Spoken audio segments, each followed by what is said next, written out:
2025, and the time is 12:39.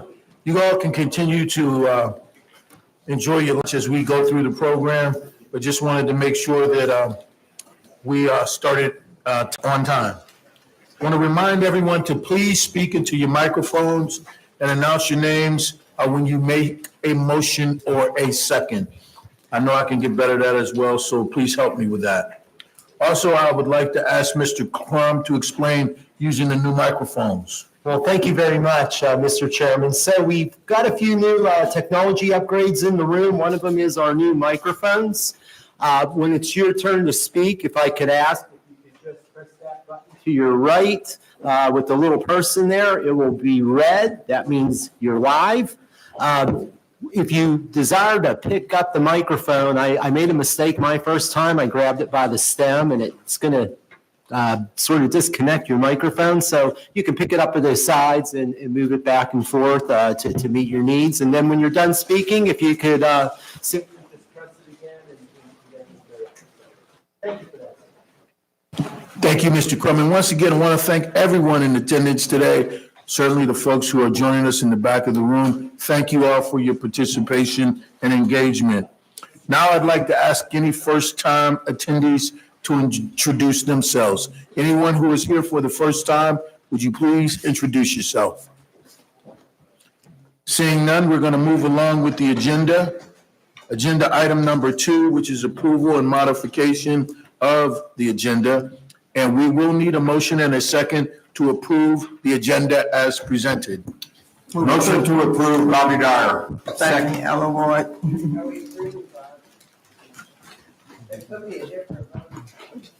Any discussion? Seeing none. Those in favor, note by saying aye.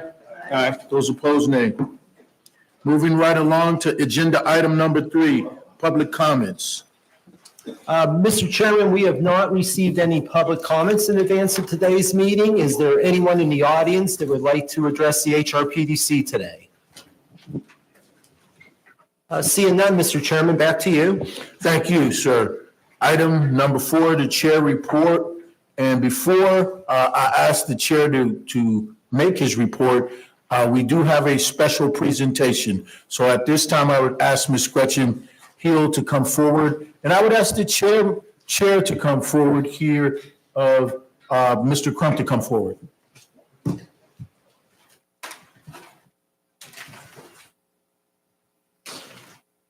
Sir? You're not in trouble. Never. Good afternoon. My name is Gretchen Hill. I'm with the Hampton Roads Chamber. And earlier this year, the regional group of the president's organizations got together and they nominated someone for the 2025 Gordon and Dixon Award, which is it is awarded by the Virginia Planning District Commission's organization. And they unanimously voted that our very own Bob Crum should receive this award this year for his leadership, not only in managing the billions of dollars for transportation here, the high-speed network that he's done, but also his leadership in Richmond. So Mayor Glover, I'm going to let you present the award to Bob. Bob, on behalf of the Hampton Roads Planning District Commission and all of us in this room, man, I just want to say that we are so excited to present this award to you and also to let everyone know that we are a better region, a better community because of your leadership here at the organization. And we look forward to continued progress. But once again, on behalf of all of us present, thank you for all of your service and dedication to the region and to your team.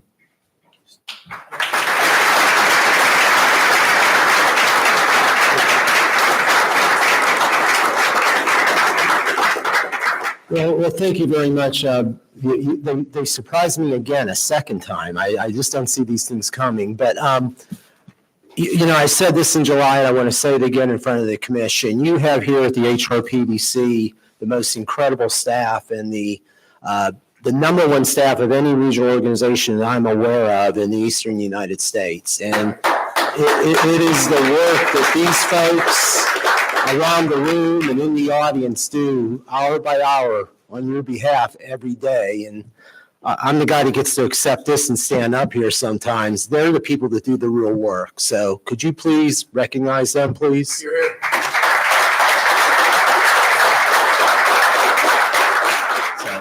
Thank you very much, Mayor. It's our honor as a team to work on your behalf, sir. Thank you. sir.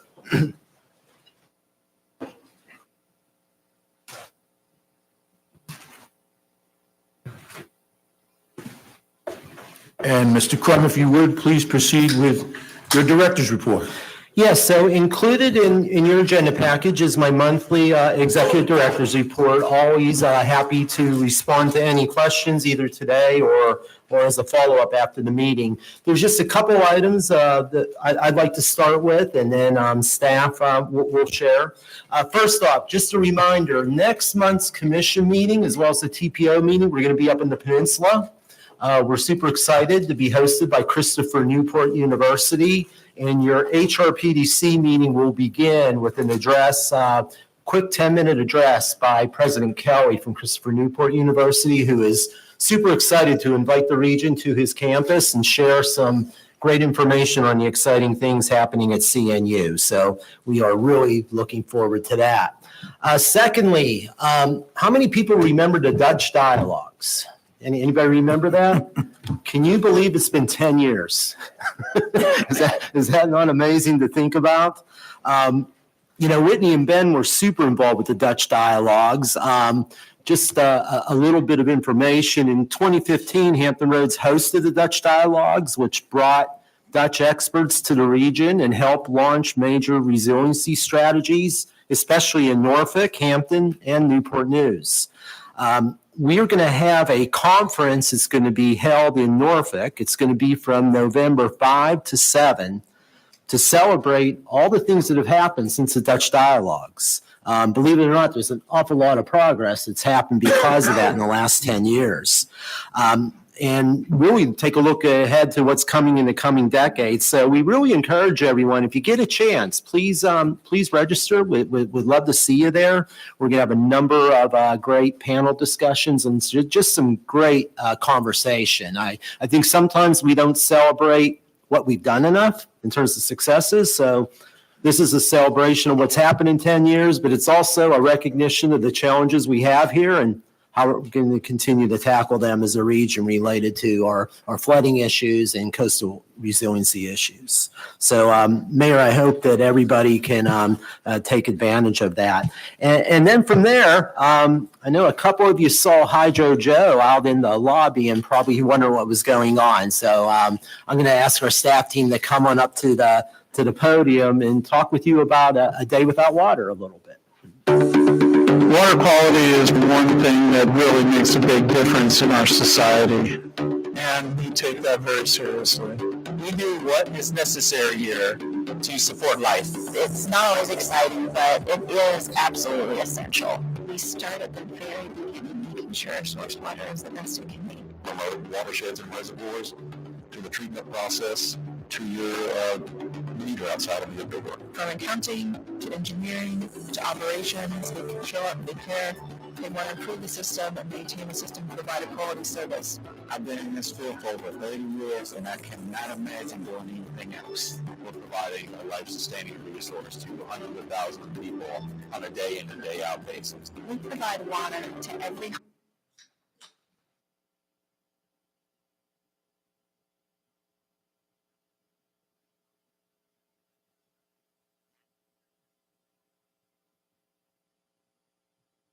So always the challenge of being live, right? Water quality is one thing that really makes a big difference in our society, and we take that very seriously. We do what is necessary here to support life. It's not always exciting, but it is absolutely essential. We start at the very beginning, making sure source water is the best it can be. From our watersheds and reservoirs to the treatment process to your meter outside of your door. From accounting to engineering to operations, they can show up, they care, They want to improve the system and maintain the system and provide a quality service. I've been in this field for over 30 years, and I cannot imagine doing anything else. We're providing a life-sustaining resource to hundreds of thousands of people on a day in and day out basis. We provide water to every home, every business, every fire hydrant, every hospital. We think about water around the clock, so you don't have to. Everybody, I just want to introduce for you Hydro Joe over here.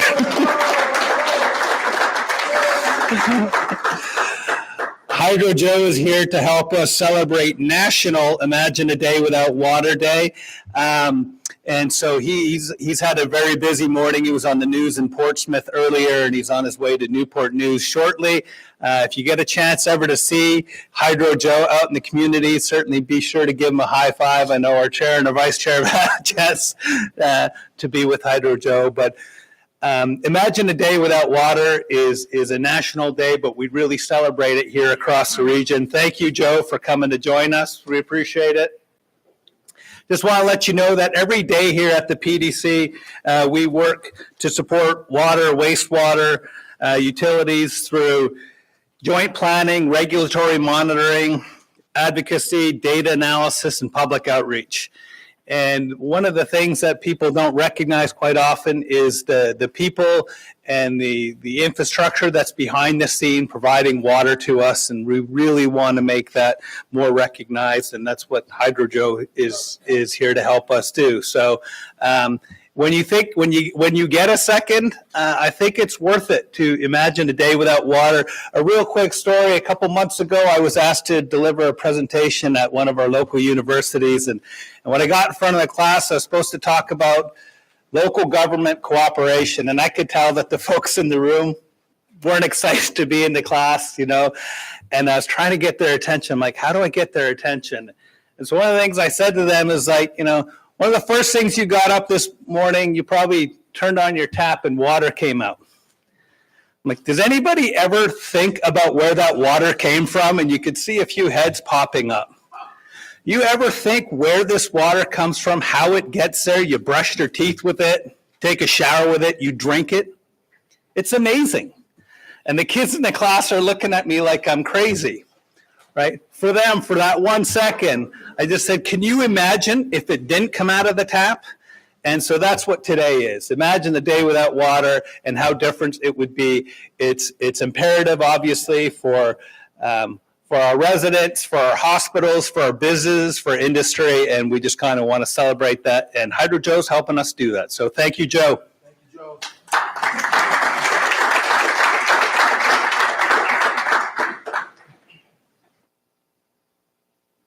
Moving to our next agenda item, item number 6, our Community Advisory Committee report. I do not believe our Community Advisory Committee representative is here with us. That's correct, Mr. Chair. Okay, so we'll move to the next item, which is item number 7, consent agenda. Yes, Mr. Chairman, the background information on the 4 items in your consent agenda was included in your agenda distribution. I would ask for action today by the PDC to approve the consent agenda as presented. Thank you, Mr. Crum. So we're in need of a motion and a second to approve the consent agenda as presented. Kaplan from Franklin, so moved. Chesapeake, second. Any additional discussion on this item? Seeing none, all those in favor, please note by saying aye. Aye. Those opposed, nay.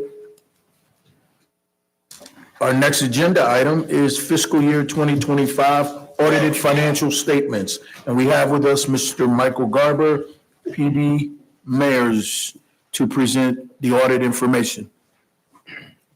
Mr. Garber, sir, you have the floor. Thank you, Mr. Chair, members of the commission.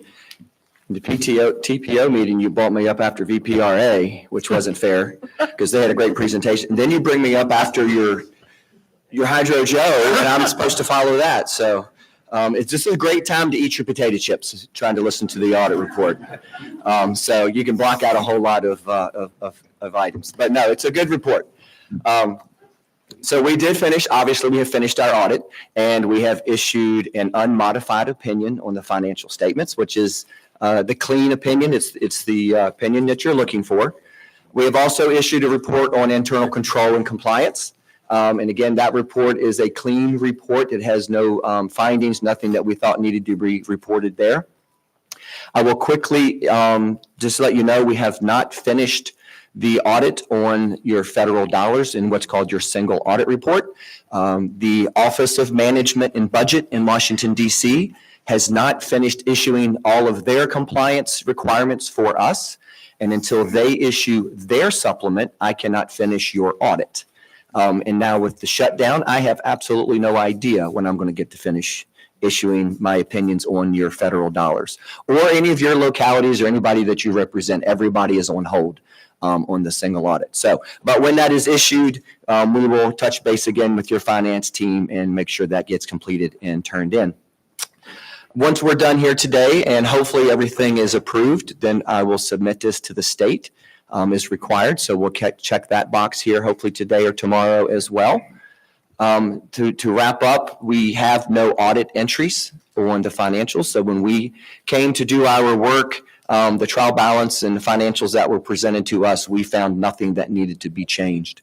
So on that note, I will say kudos. As Bob said, I'll echo his thoughts of his great team.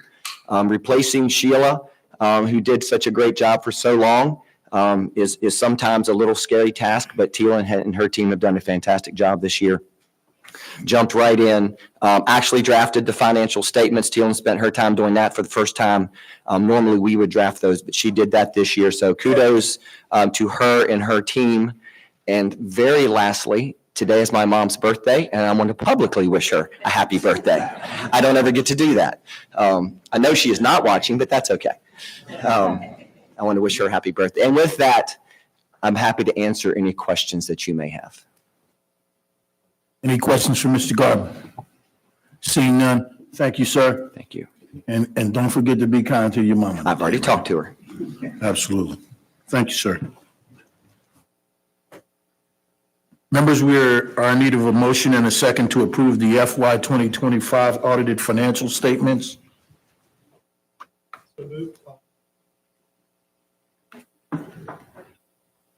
Okay, we have a motion and a second. Any additional discussion? Seeing none, I would ask for the voice vote. All in favor, say aye. Aye. Opposed, nay. Thank you. Moving to the next agenda item, which is item number 9. So, Mr. Chairman, I'm going to ask Whitney Catchmark to come on up to the podium. I believe as an intro to her presentation, we're going to listen to a little bit of video, and then Whitney is going to give you a presentation on our climate pollution reduction grant update. Greenhouse gases are invisible gases in our atmosphere that trap heat. They let sunlight in and keep some of the warmth from escaping, much like a greenhouse. The major greenhouse gases include carbon dioxide from burning coal, oil, and gas, methane from landfills and livestock, nitrous oxide from fertilizers and industry, and fluorinated gases from refrigeration and air conditioning. A little greenhouse gas is essential. It keeps the earth warm enough to sustain life. But since the start of the Industrial Revolution, levels have soared, and global temperatures have risen right along with them. Too much greenhouse gas disrupts the balance, leading to rising seas, stronger storms, hotter days, and new health challenges. In Hampton Roads, we see these impacts firsthand. Seas are rising faster here than in most of the country, flooding roads and neighborhoods. Storms like Hurricanes Matthew and Isabel and heavy rains have left homes and businesses underwater. Our ports, military bases, and critical infrastructure are at risk, and hotter summers bring more days of extreme heat, which threaten health, especially for vulnerable residents. But there's good news. The Hampton Roads region is already taking action. Communities are upgrading fleets to cleaner buses, police cars, and public vehicles. EV charging stations are expanding across the region. Major flood protection projects are underway. Trails, bike lanes, and new transit options like the 757 Express are giving people more ways to get around with less impact on the environment. Local governments are making buildings more efficient and investing in solar and LED streetlights, saving money and energy. Hampton Roads businesses and utilities are stepping up too, setting goals and implementing programs to reduce their carbon footprint over the next few decades. Centerra is working to improve energy efficiency in its facilities. Offshore wind projects are being constructed off our coast. HRSD is making wastewater treatment more efficient, and the Port of Virginia is adopting cleaner fuels and electric equipment. And there's even more potential. We can drive less by expanding transit and trails. We can accelerate the shift to electric vehicles and build out charging networks. We can make homes and schools more energy efficient and expand solar for residents and businesses. We can preserve and restore wetlands, forests, and tree-lined streets to capture carbon while also reducing flooding. Together, these efforts strengthen our economy and safeguard our communities from the impacts of climate change. By working together, we can protect Hampton Roads, reducing greenhouse gases, building resilience, and investing in cleaner energy today ensures a healthier, safer, and more sustainable future for generations to come.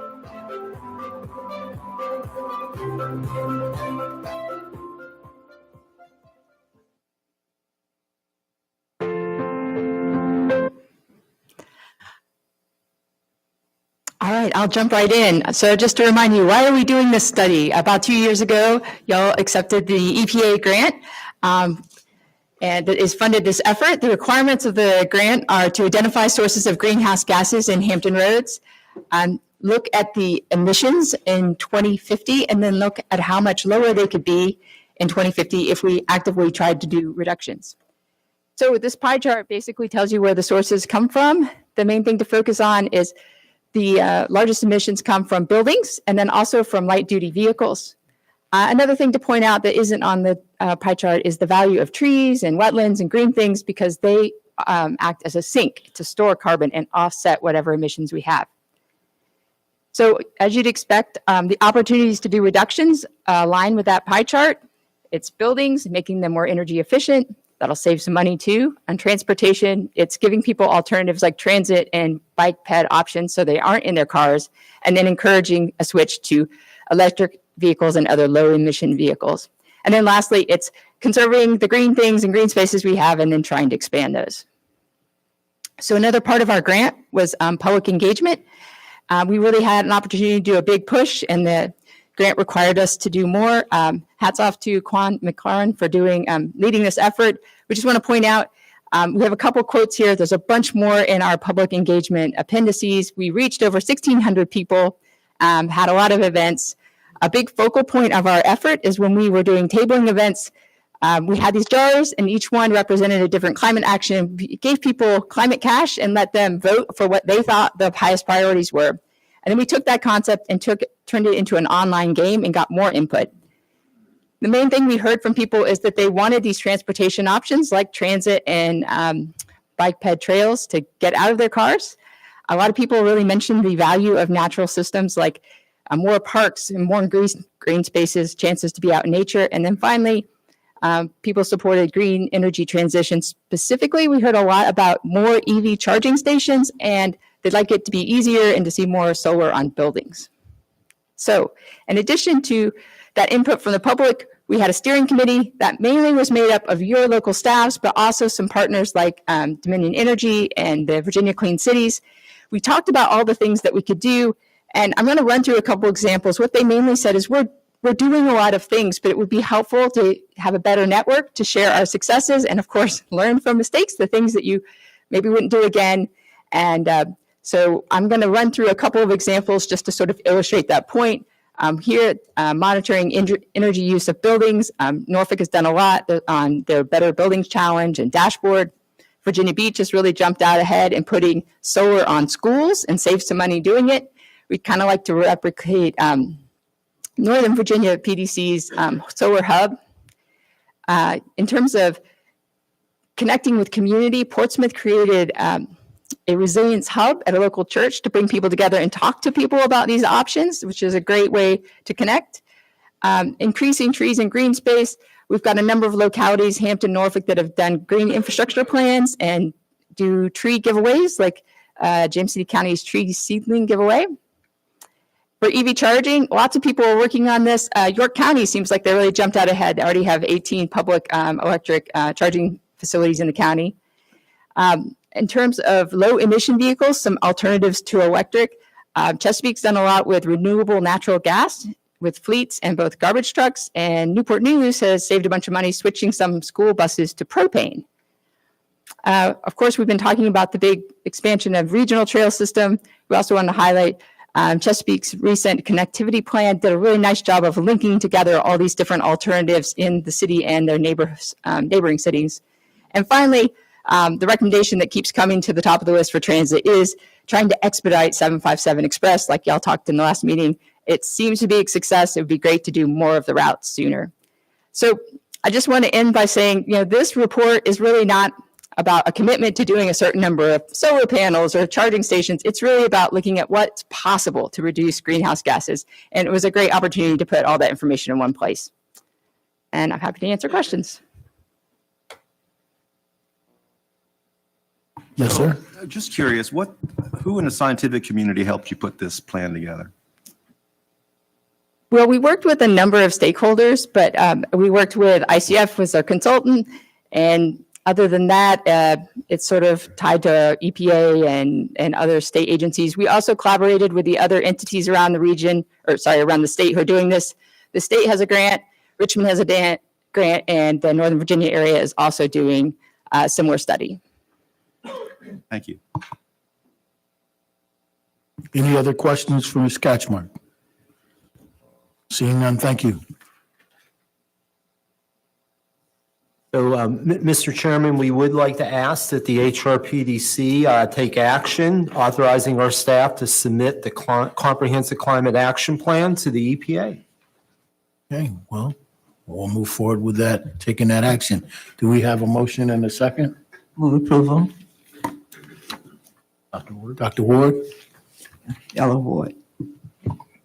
Second, Jimmy Gray from Hampton. We have a motion and a second. Any additional discussions? Seeing none, all those in favor, noted by saying aye. Opposed, nay. Thank you all. The next item agenda number 10, Regional Legislative Agenda, and we have Mr. Crum for that. Thank you, Mr. Chairman, Commission members. My honor to be in front of you today to discuss a proposed regional legislative agenda for your consideration. This is something for newer commission members that we've done for the last 9 or 10 years, where we've come together as a region and both the TPO, your Transportation Planning Organization Board, and the HRPDC have endorsed a set of regional legislative priorities that we may take to the General Assembly to express our priorities for the General Assembly as they move into the next General Assembly session. We began discussion of these legislative priorities in July. From there, your Regional Legislative Committee, which consists of the Chair and Vice Chair of the HRPDC, the Chair and Vice Chair of the HRTPO, and the Chair and Vice Chair of your Regional Legislative Committee, they all met in August and had about a 2-hour meeting deliberating, and they recommend and endorse the regional legislative priorities I'm going to present to you today. In addition, we met and discussed these legislative priorities with 5 to 6 other committees of both the PDC and the TPO. Now, earlier today, the HRTPO reviewed the transportation items. I am not going to repeat those because action was taken by the TPO board this morning, or actually early afternoon, to approve the transportation-related items. What I'm going to talk about this afternoon are those items that are within the realm of the HRPDC and this commission. So let's go ahead and jump in. And as I do this, the one thing that we've done the last couple of years is our organization for this. And Mr. Roberts, thank you. I still remember you suggesting this at the CAO meeting, that we would have some items we'll express as regional priorities. And those are, if it's a regional priority, we're going to be pretty aggressive leading the charge to try to encourage our General Assembly members to take action on those items. Other items, we might be partnering with other organizations, and those are going to be regional position statements. So we might not be on point on those, but we'll be in a support mode and we'll monitor those items. So as we jump in, your list of regional legislative priorities are going to go across about 6 broad areas, which I'll touch on for you this afternoon. The first is our request that the Commonwealth of Virginia increase state funding, base funding for planning district commissions. Here's the issue. You've heard us talk about it a number of times. We are created by the Code of Virginia. Back in 2001, we received over $360,000 of base funding from the Commonwealth of Virginia. That number has been reduced over time. Today, we receive $190,000 from the Commonwealth of Virginia. The return on investment, the value that we add to the Commonwealth of Virginia is hard to quantify. It's difficult because we're involved with so many areas. There is not a state agency that we don't provide support to, a state agency that we don't do special projects for, or there's not a state agency that we don't save the Commonwealth money because we're able to step in and work on regional initiatives on their behalf. At each of your places, there is a one-pager that we have prepared, and we are circulating this to all the planning district commissions in the Commonwealth of Virginia. And you'll find that at your place. Greg, do you have yours handy by chance? That I'm certain everybody can. Mayor Pons, could you lift yours up, please? I'm sorry. No, we hit you with a lot of one-pagers. My fault. So this one-pager is going to be used by all 21 planning district commissions in Virginia. We've prepared it and we are providing it to each of the 21 planning district commissions. I use we broadly. Katie Colfer prepared this, and Katie, I thank you for that. What we're trying to do is get 21 planning district commissions rowing in the same direction to make a unified statement to their General Assembly members that the time is come to finally support regionalism in Virginia by funding planning district commissions. Our specific ask is aggressive. We're asking for a $250,000 funding increase for each PDC.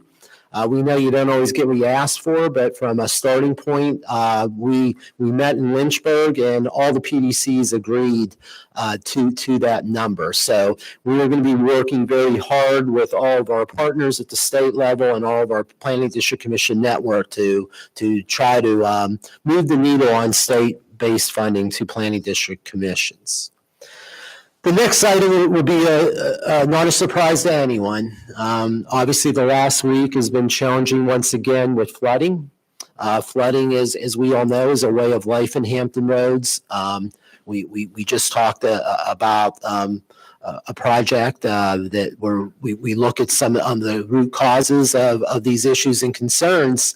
But in our legislative agenda, we are making 2 legislative asks. Number one, we want to be certain the Community Flood Preparedness Fund, what we call the CFPF, has adequate funding in it.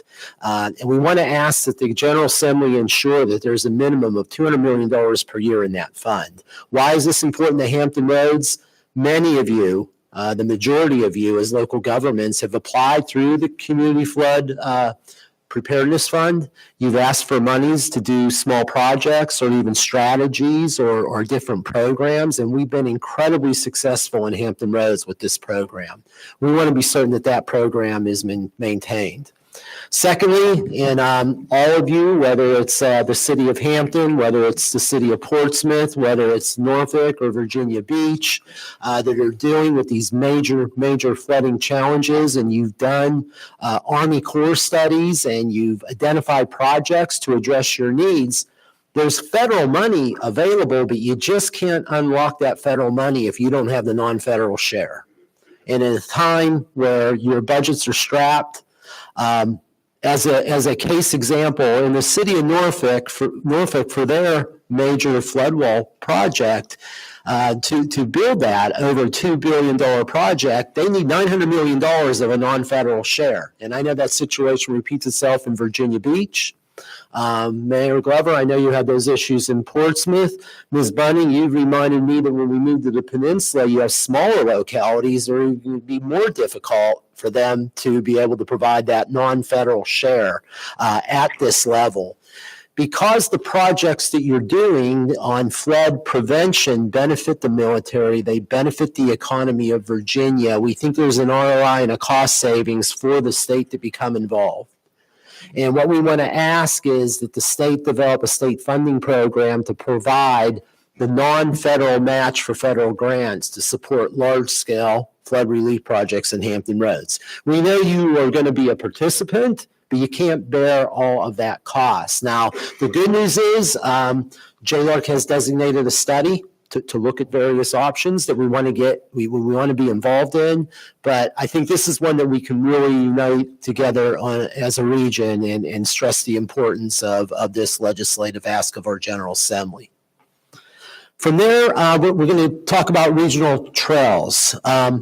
So let's start with the big picture in mind. We have the potential in Hampton Roads to build a 250-mile interconnected regional biking and walking trail network. Now, that might sound like a big dream, but the great news is you already got a running start at it. Whether it's the Dismal Swamp Trail in the city of Chesapeake, whether it's the Elizabeth River Trail in Norfolk, whether it's Trail 757 that's going to extend the Virginia Capitol Trail through James City County and Williamsburg and York County and the edge of Poquoson down to Hampton, the whole way to Fort Monroe, come over the Surrey Ferry and go down through Isle of Wight and Smithfield, the whole way down and connect into Suffolk. From there, you connect to the Southampton Roads Trail, and we make our way to the wonderful plans that Virginia Beach has for the Virginia Beach Trail that takes you the whole way to the ocean front. This can be part of our future brand. This can make us the epicenter for biking and walking in the Mid-Atlantic region. You look around the country, and communities that are investing in trails are seeing growth in tourism. They're seeing making it easier to attract workforce.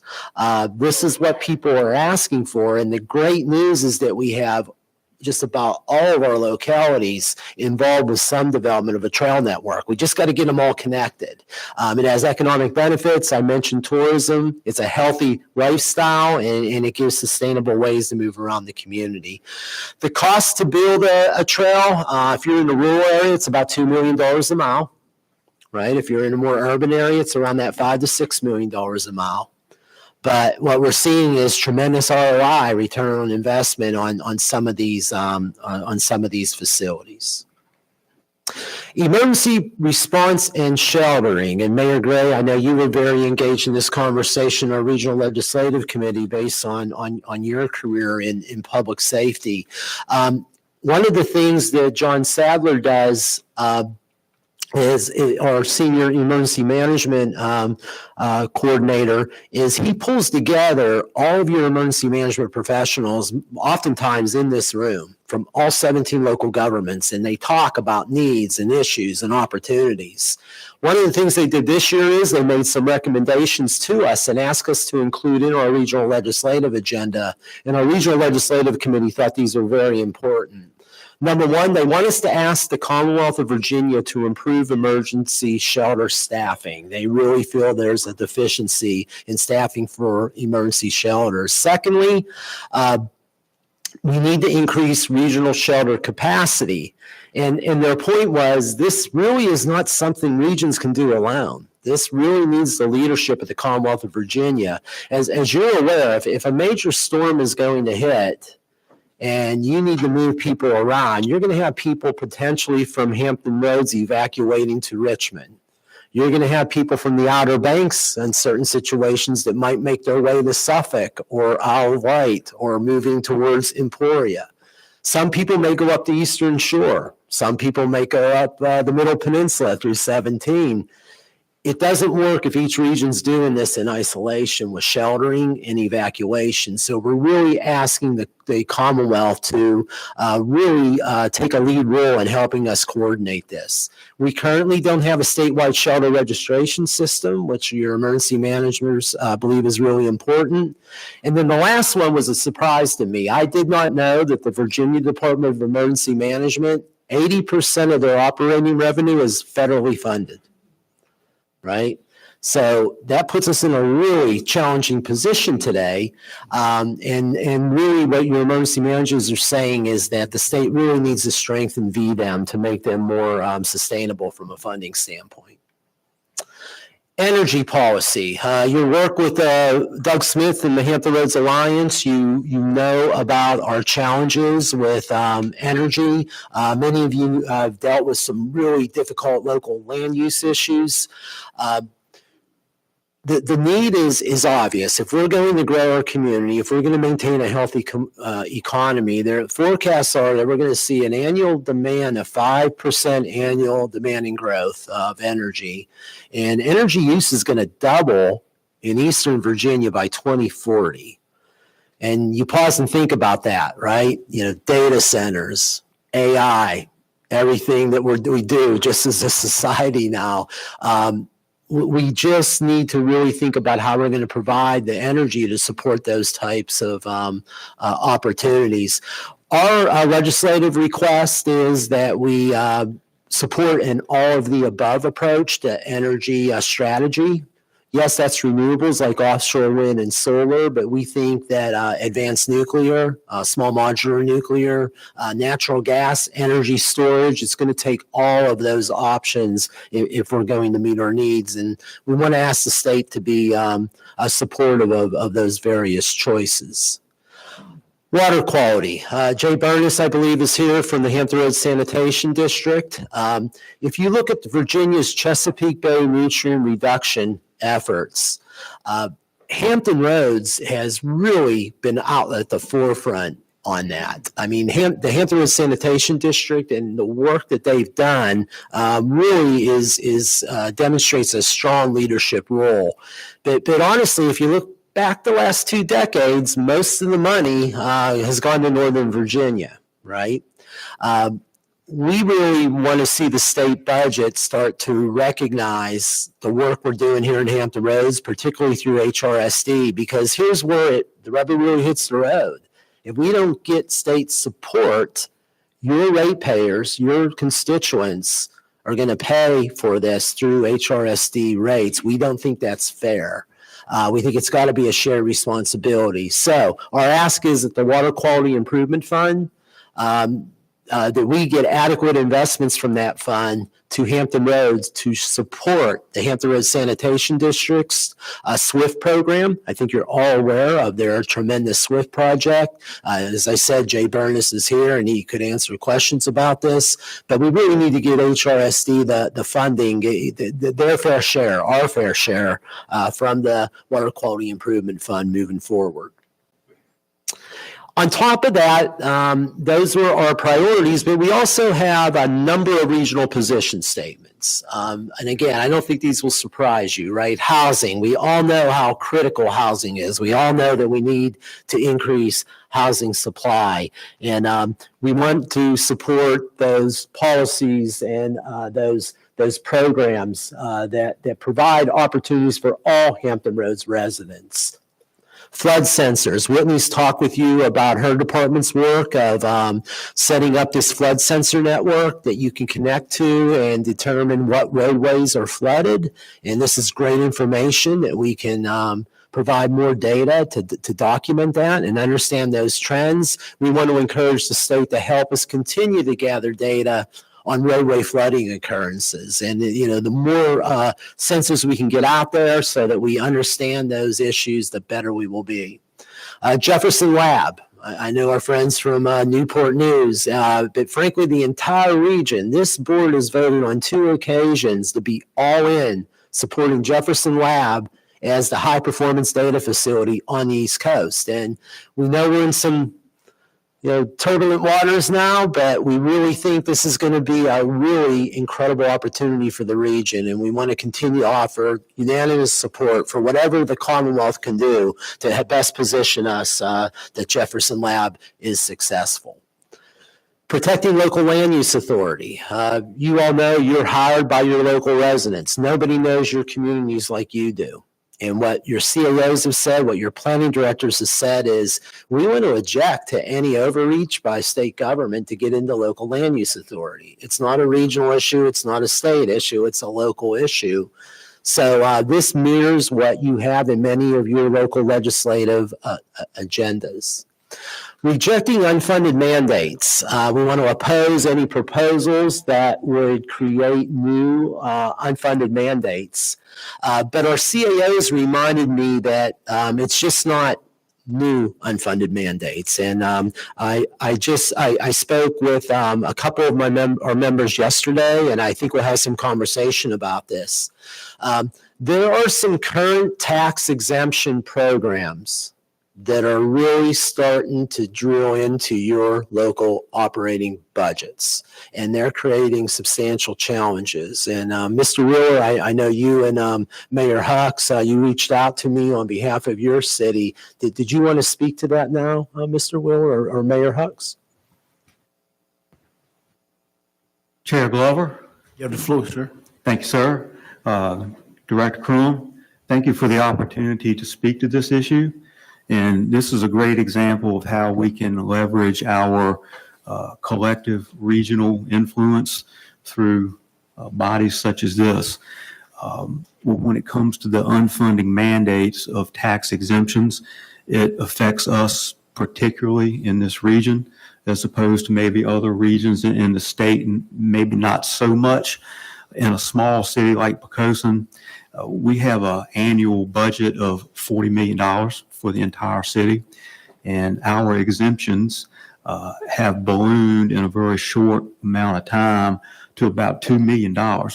So that's a significant proportion of our $40 million budget, and it results in about 9 cents of our tax rate.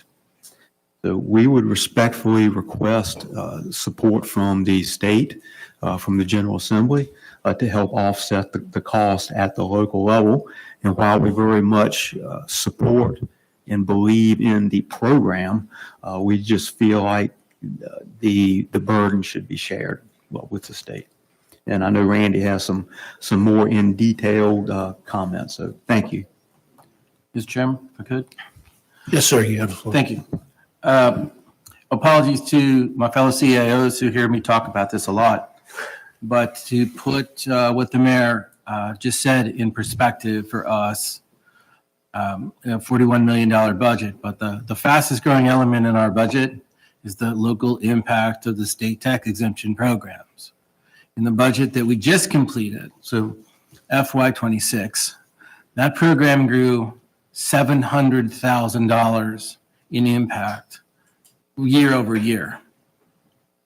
To put it further in perspective for you, the natural revenue growth in our general fund, minus the tax increase, not counting a reassessment, was $809,000, minus $700,000. So our net natural revenue growth in our general fund, absent the reassessment, was $109,000. You know, the mayor, Mayor Alexander spoke this morning, and I wrote it down because it made sense to me to say it again. He was talking about headwinds as it affects the things we need to do next and the things we need to do after that. Well, we also want to talk about the headwinds that are impairing our ability to do what we're doing now, because we don't have the luxury, some of us, even thinking about what we can do next till we figure out how we can continue to do the things we've been doing. And so we really do need state level assistance in managing this fiscal impact. I don't for any reason believe that the 700,000 year over year increase is going to plateau. When we presented our budget, we weren't sure if we weren't being a little too conservative. By the time we got to public hearing, we weren't sure that it was going to be enough. And I can tell you now, just a few months into the fiscal year, that we don't think we allocated nearly enough. We've got, as you may know, it's not like a real estate tax bill, which comes twice a year. Folks can qualify for this at any time during the year. So we've got, I think last time we looked, capacity for 7 more houses to qualify for the balance of the fiscal year. And that was a September number, early September number. So it really is going to impair our ability to do really anything. And annual tax increases to offset it is not a sustainable solution at all. So anyway, we need some help, and I don't believe we're the only locality in the room that does. I think I read, obviously numbers are relative and they scale differently, but I believe I read a few months ago that Virginia Beach's annual impact was $52 million. I don't know what a percentage that is relative to ours, but $52 million a year would go a long way to solving some of the problems that Mayor Dyer talked about this morning. So, thank you. Thank you, sir. Vice Mayor Gray. Mayor Gray, excuse me. Thank you, Mr. Chairman. Just to echo what Pocosin has said, in Hampton, the exemption amounts to slightly more than $10 million for us. And then based on one report or analysis that Virginia Municipal League did, that when the program was implemented back in, I think, 2011, the estimated exemption throughout the Commonwealth was about $8 million a year, but now that it is up to over $200 million a year.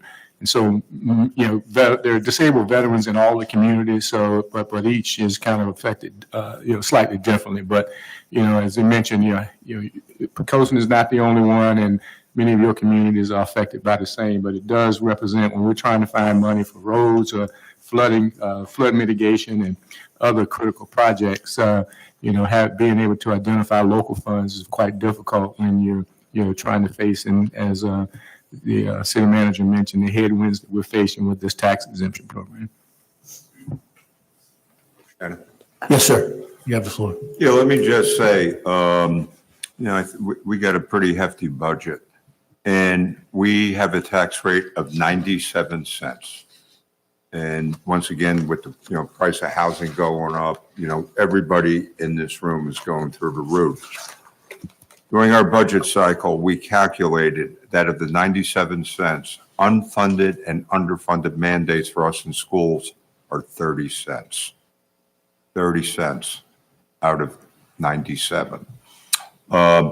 Listen, we care about disabled veterans. We care about our elderly. And let's not forget, they passed the line of duty, took credit for it, and then they handed us the football. Okay. But once again, I think it's the fact that, I would like a little bit more communication, with Richmond. They changed our voting system without telling us, or conversation. Number of cities got their voting dates changed from May to November without consultation. If they're going to do something, at least have the courtesy to talk to them about it first.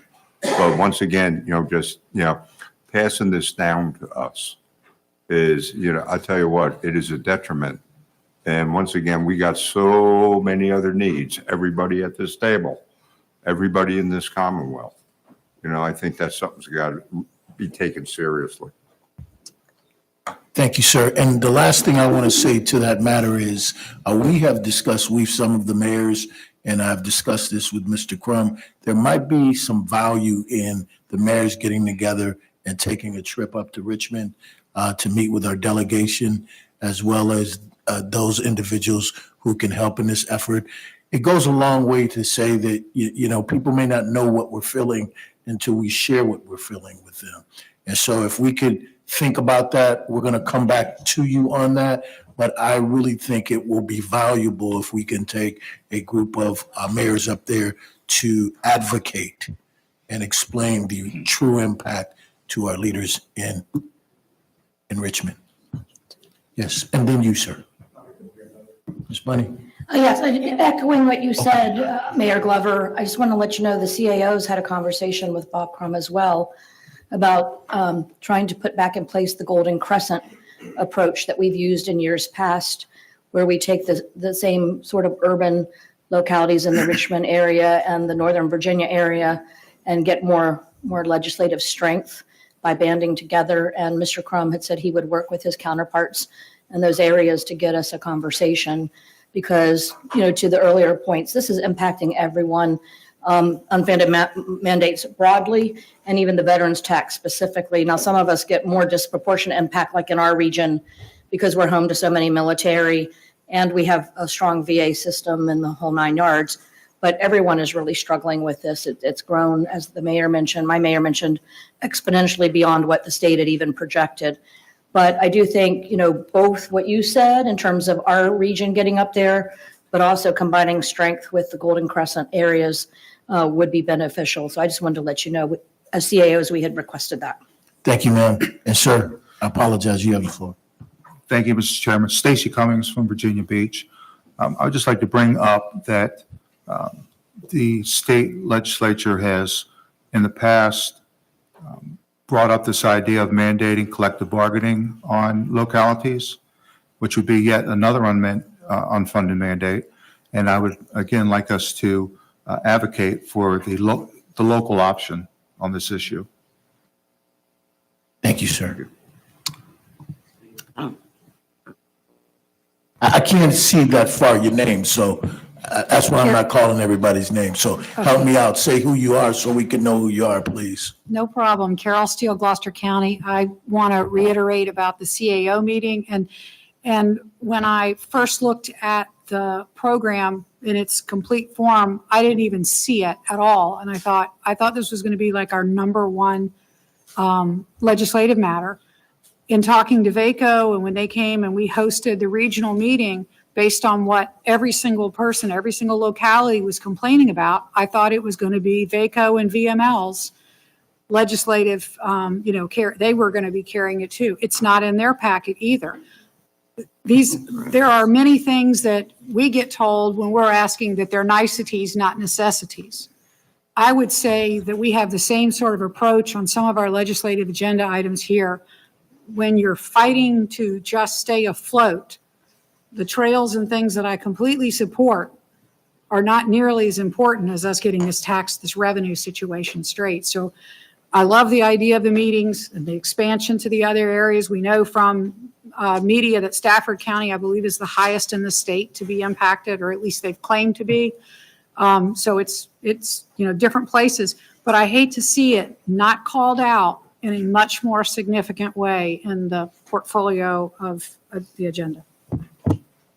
Yes, sir. You have the floor. Philip Bazzani, Gloucester County as well. I'm just going to make it short. To me, the state legislature should consider, whenever they're enacting new laws or statutes, things like that, that any kind of unfunded mandate is a backdoor approach to taxing the citizens of the of Virginia. You make this rule. We have a situation with a pond that our state legislature changed some rules about dam construction. This dam was renovated 10 years ago, and now this organization got to spend another $1 million to renovate it because they issued this mandate that they weren't willing to pay for. And so now this organization has the burden to fix this. So unfunded mandates are nothing more than backdoor approach to raise taxes. Period. Thank you. Thank you, sir. Any other questions? Yes, ma'am. You have the floor. Thank you. Do I have to identify myself? I'm really always reluctant to do that. Well, we like to know who you are. You know who I am. No, Debbie Ritter, Chesapeake. I think let's take a step back. I'm a pretty results-oriented person, outcome-based. So first we have to remember this wasn't action by the General Assembly. This was a constitutional amendment voted on by the people of Virginia. I think you'd have to ask each voter what their intent had been and to what they felt 100% service-connected disability was. So I think there are two pathways that have not been discussed. We all saw how reimbursement for the car tax went. That wasn't exactly helpful. When they exceeded the amount that they guessed on, I mean, it's always a guess, and then capped the reimbursement. So I'm not sure chasing reimbursement is going to be successful in Richmond. But I do think partners that we have left out are one, the commissioners of the revenue. They are running around with their hair on fire over this issue. So I think engaging that statewide group for statistics and effect would be another big voice for people. But secondarily, I think the most effective engagement would be with the congressional delegations as to how the VA is treating service-connected disabilities. So I say that not with any expertise, except my husband is a Vietnam combat veteran who has a disability, not 100%, nor is he trying to get 100%. But the way that the VA is now evaluating 100% disability, probably, unless there's somebody here who can dispute this, is a very liberal interpretation of 100% disability. So engagement with the congressional delegations, regardless of political outcome, to work administratively with the VA is another route that might produce the kind of results that we're looking for in how the disabilities are evaluated.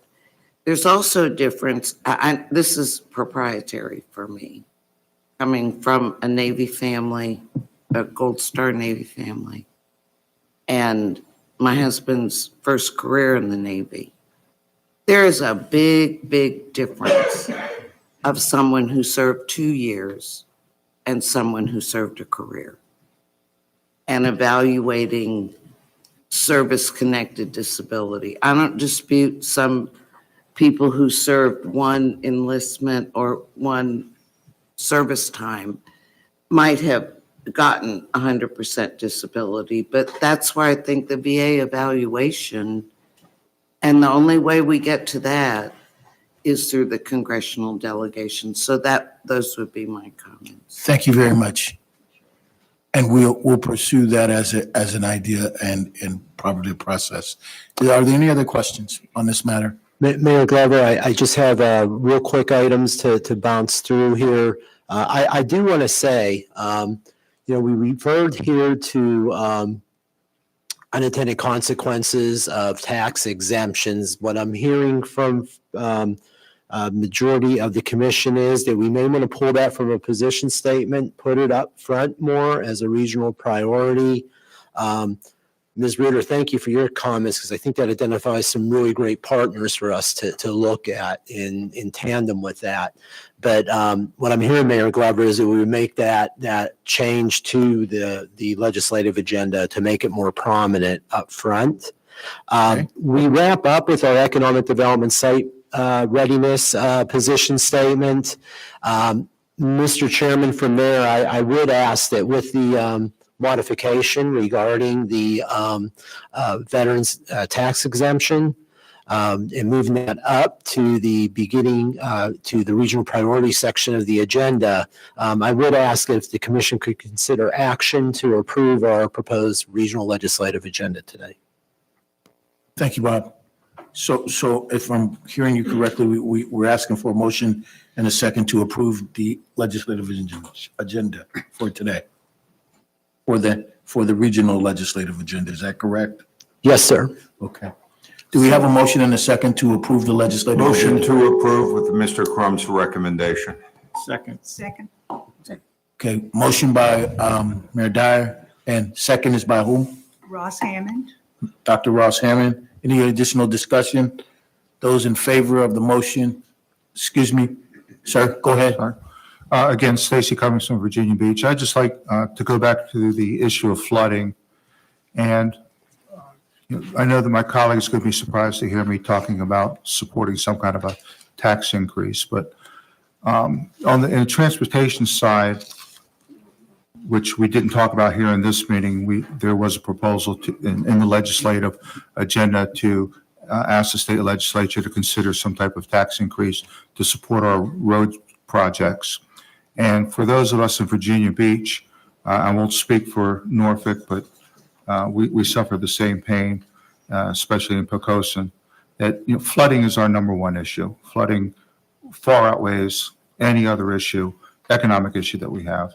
And in the past, this body's always supported, they've linked the two issues pretty much together. This year, we seem to have delinked them, that we were asking for a tax, for the legislature to look at the increasing the sales tax to support road projects and not to consider flooding. And my concern is that if we delink these and make road projects an issue on its own, that then flooding will become a secondary thought. And once we've taken a bite at the apple, we're not going to get a second bite. So I would like to see us be able to keep these two issues linked together so that if we are going to ask for a tax increase in one, or that we ask for the same type of consideration for flooding, because it's a major issue. And for many of us here, it's far outweighs the road projects. Thank you, sir. Mr. Chairman, may I? Go ahead, Bob, go ahead. First off, I really appreciate that comment and thank you for bringing that up. And what I was going to report on is at the TPO board meeting, we have several General Assembly members that sit on the transportation board. Conversation occurred about this region putting together a paper, if you will, on what they referred to as a fiscal infrastructure framework. And the idea behind that, as articulated at the TPO meeting, was to reflect the concerns that Virginia Beach raised at the TPO meeting, but frankly, concerns that are shared by others around this table, that there's just not enough money to deal with all of our issues. And while we'll fix some flooded roads with a primary and secondary road fund, as was pointed out, there are many, many other issues in flooding, even school construction, et cetera. So what we agreed to do was for next month's meeting, that if we could get the legislative agendas approved, we're going to work up a bit of a paper, if you will, on what an ask might be. The General Assembly members ask us to just start a conversation at the state level about the need to look at this more broadly. And Mr. Chairman, our intent would be to bring that back, not only to the TPO, but it needs to come to the PDC too, to talk about that flooding issue. So, thank you, sir. And I think that is a good approach. Sir, you have the floor. Thank you, Mr. Chair. And Josh Schulman from Virginia Beach. I want to chime in alongside my colleague, Councilman Cummings.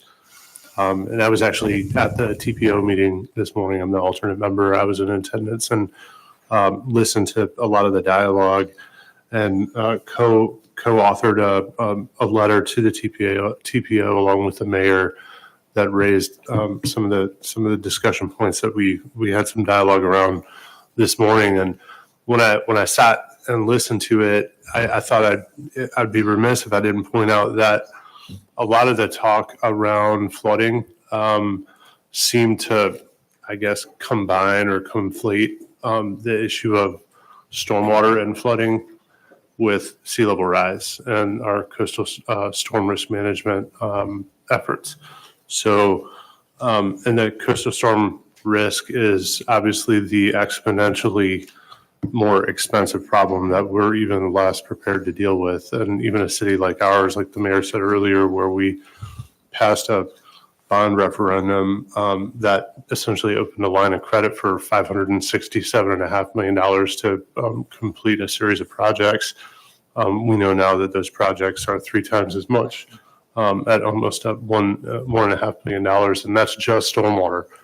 That's not sea level rise and coastal flooding, which I think we've estimated in Virginia Beach to be somewhere in the neighborhood of $4 or $5 billion. And regionally, we're talking 30 to 40 billion dollars. So, so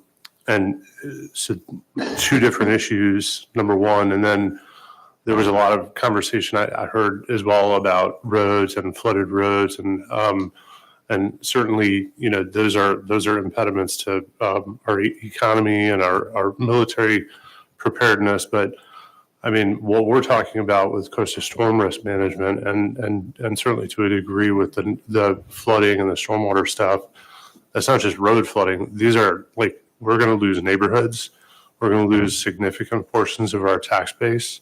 And this coastal flooding, what is it? The Commonwealth Flood Protection Fund, $200 million, and that's statewide.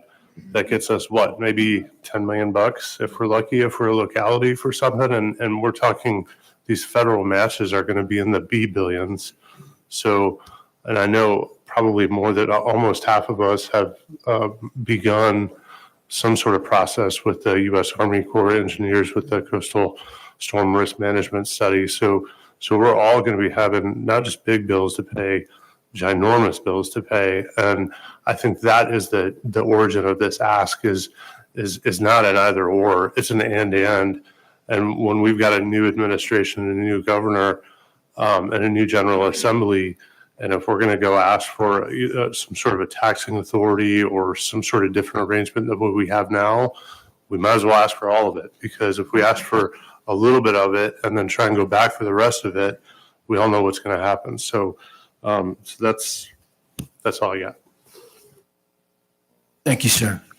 I think we've covered a lot of this. So we're going to wrap this up with this next comment so we can move the agenda forward, okay?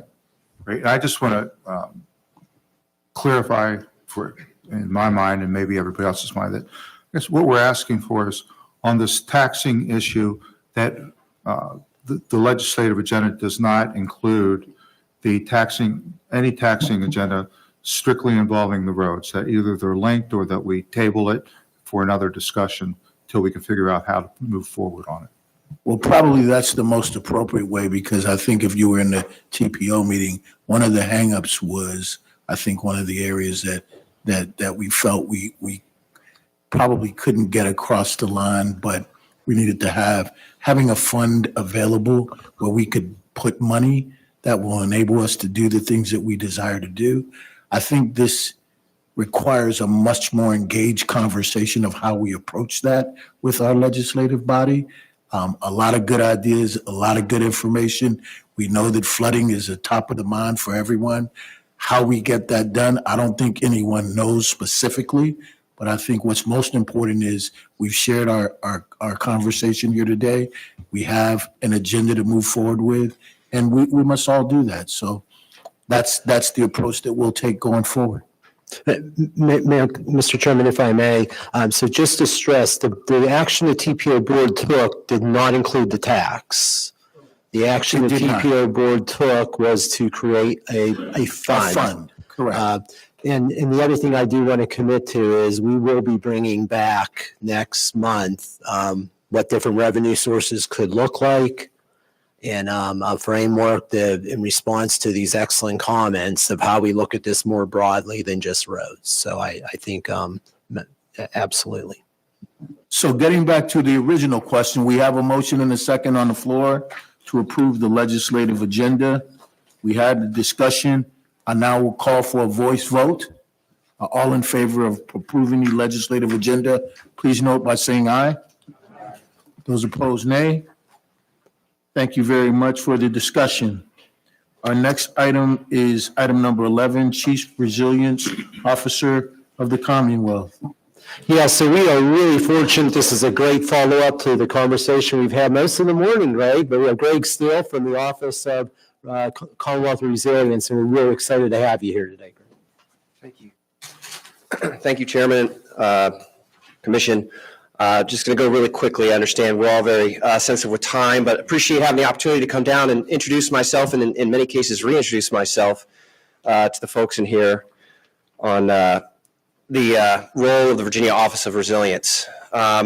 Started off real quick, just I'm not going to read this for you, but just some people don't know there actually is a definition for resilience in the code.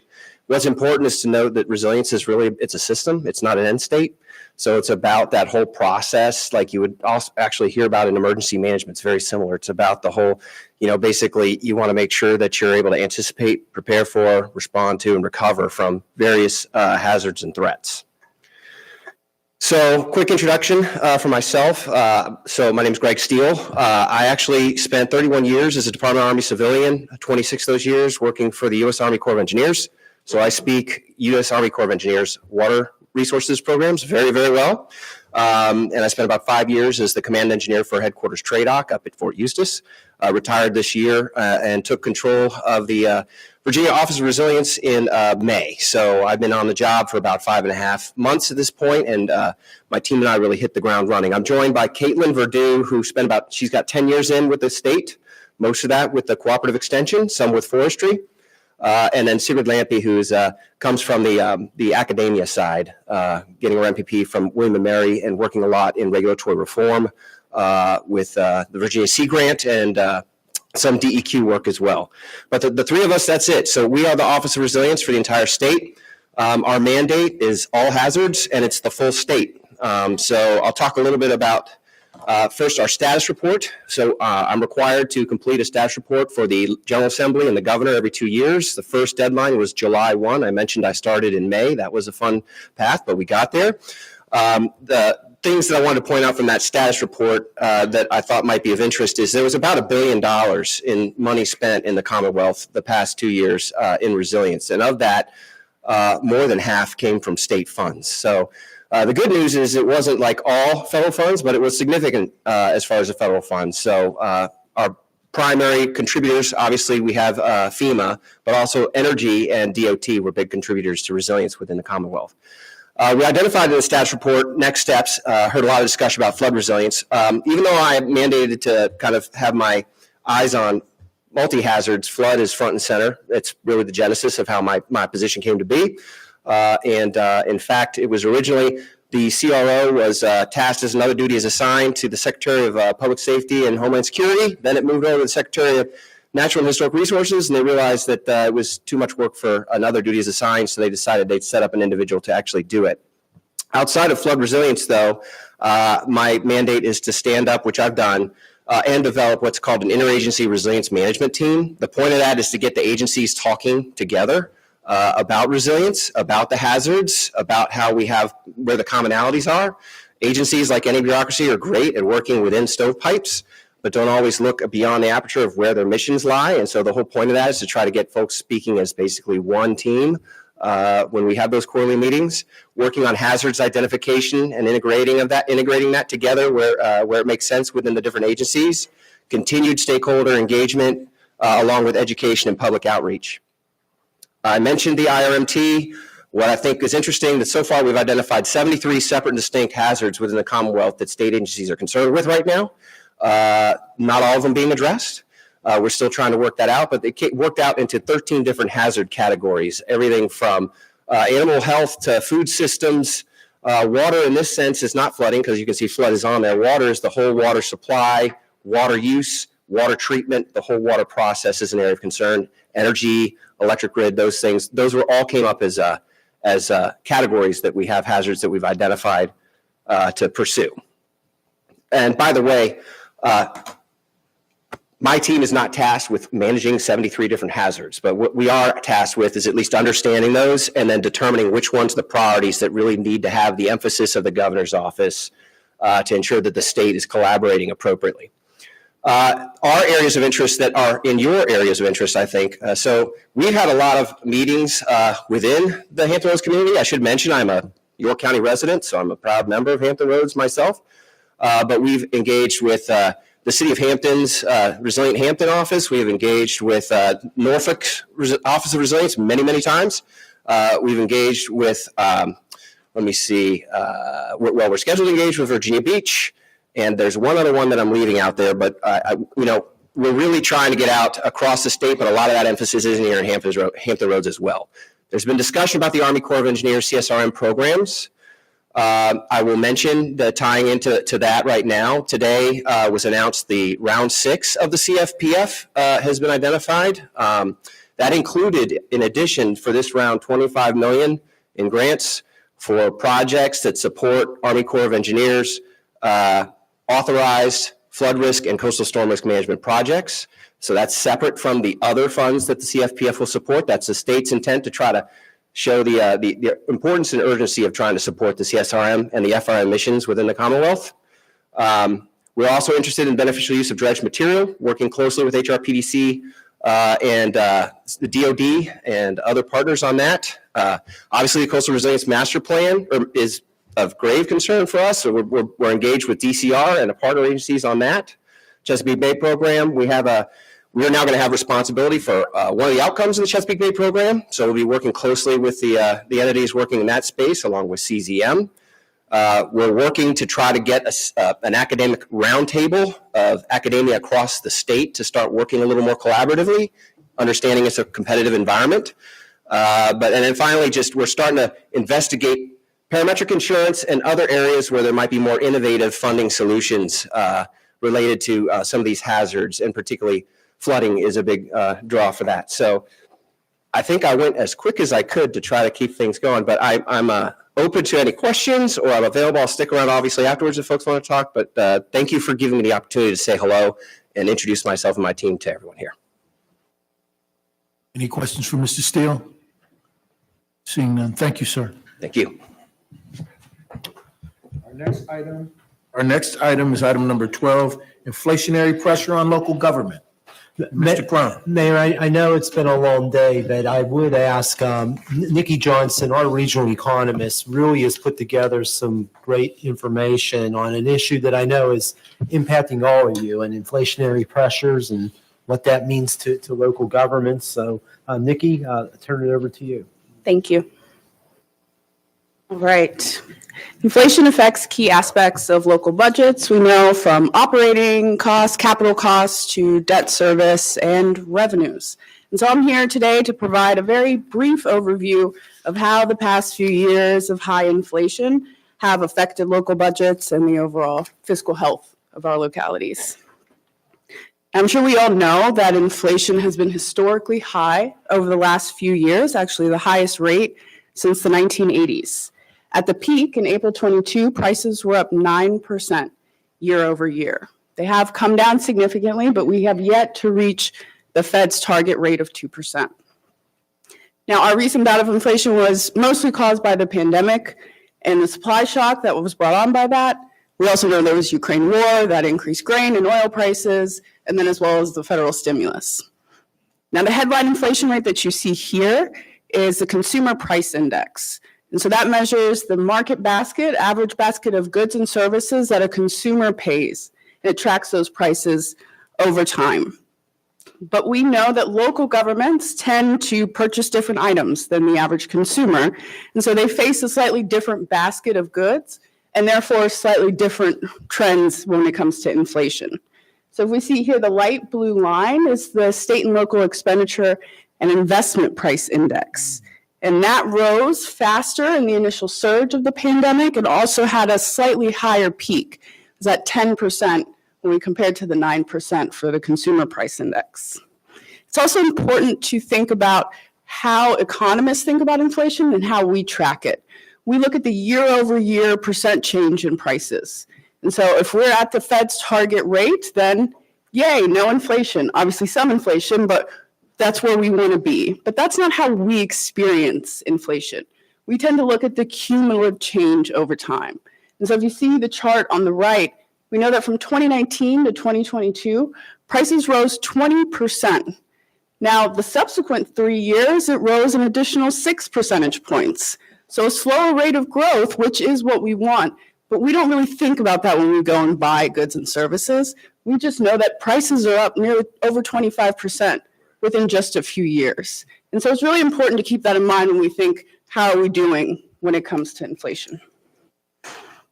So as we've talked about, just recently, we know that local governments face higher inflation on operating and capital costs, and that some goods and services cost rose much higher than the average market basket of goods.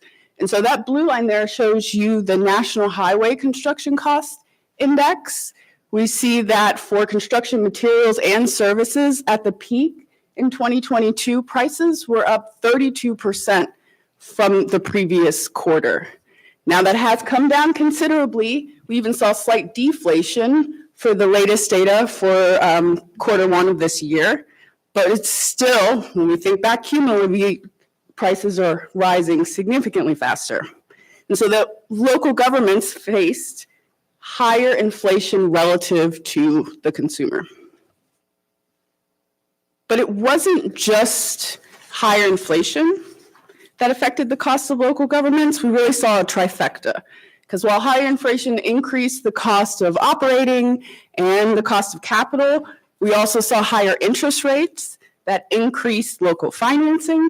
And then at the same time, getting out of the pandemic, we saw this historically tight labor market.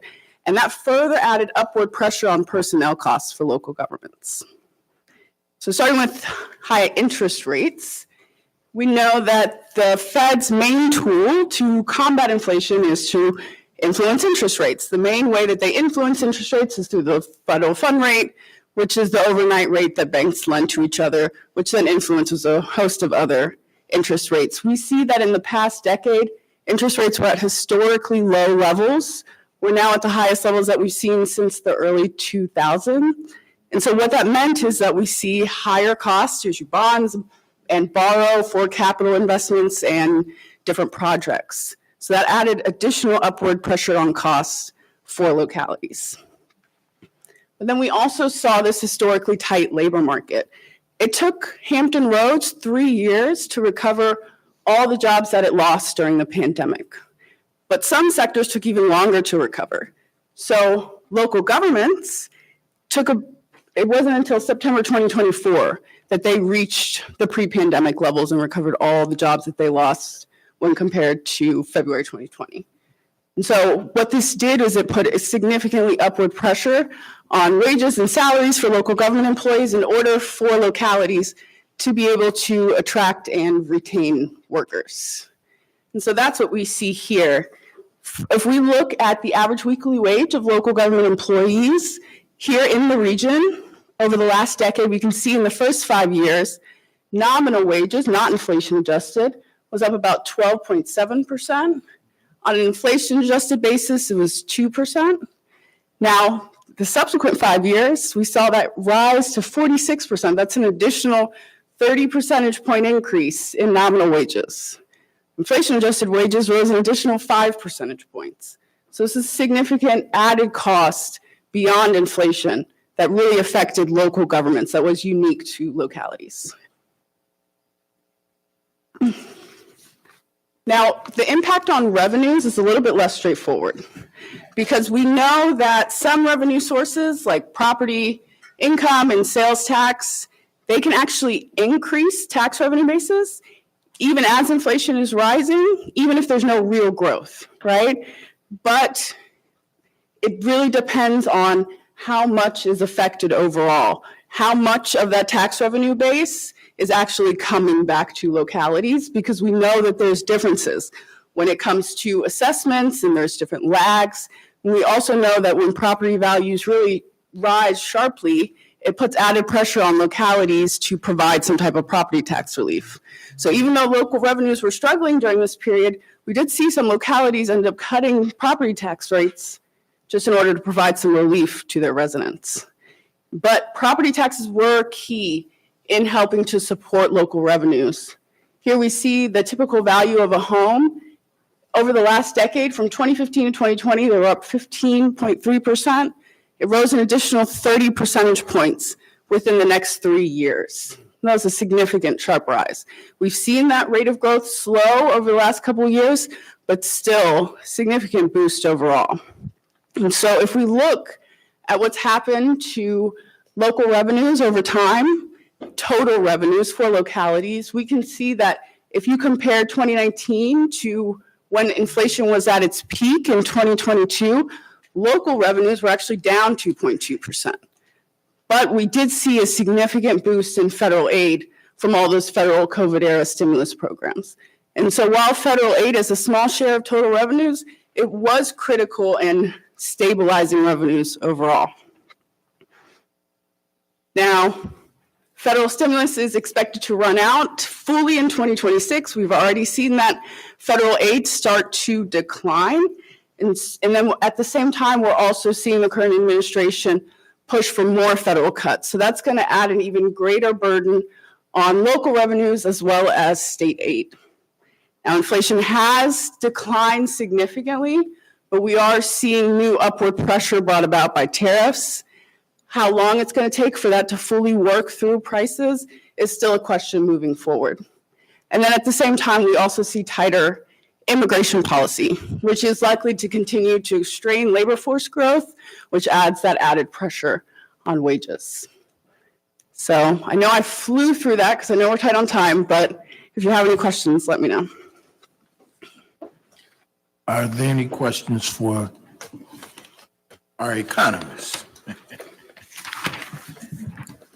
Seeing none, thank you. And Mayor, you had asked me, and we will post this information on our website. And if anybody would like a direct email, please let us know. We'll be certain to make that happen. Thank you, Mr. Crum. And moving on to agenda item number 13, upcoming meetings. Sir, Mr. Chairman, with your permission, I'll just go through the remaining items very quickly. Very good, thank you. Our next meeting, of course, will be in Newport News at Christopher Newport University in the month of November.